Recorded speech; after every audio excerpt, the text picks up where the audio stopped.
So Bob McPhee theorized that employees create an organization, that organizations are made through the communications that happen through them. Organization are what Bob McPhee calls flows. Flows are the circulating systems or field of messages, and each of them works to create the organization. So there are four flows: membership negotiation, self-structuring, activity coordination, and institutional positioning.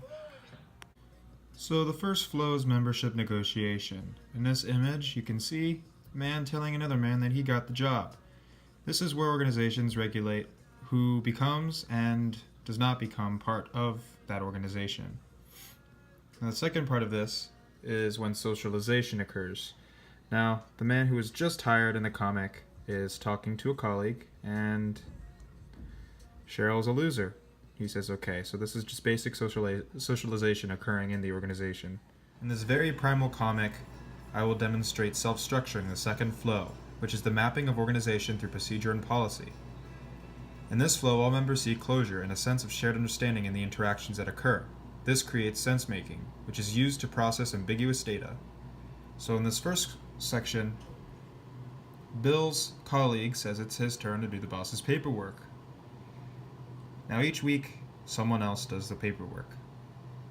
In the second square, Bill's boss says, I'm impressed.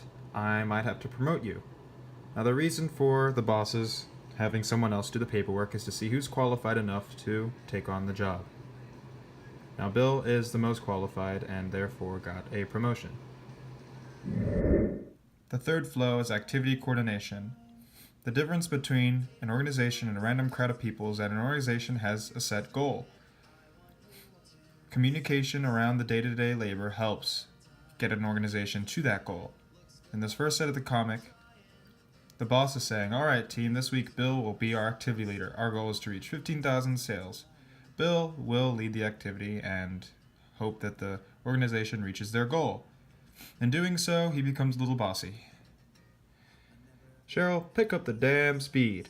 And Cheryl replies, stop yelling, because he wishes to reach their goal. And lastly, the fourth flow in communicative constitutions of organizations is institutional positioning. Institutional positioning is the communication between an organization and an external entity, something outside of it. So in this comic, Bill is being interviewed by a news station.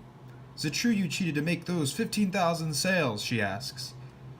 The boss replies, Bill led our team. Ask him. How noble of him. We go down to the second.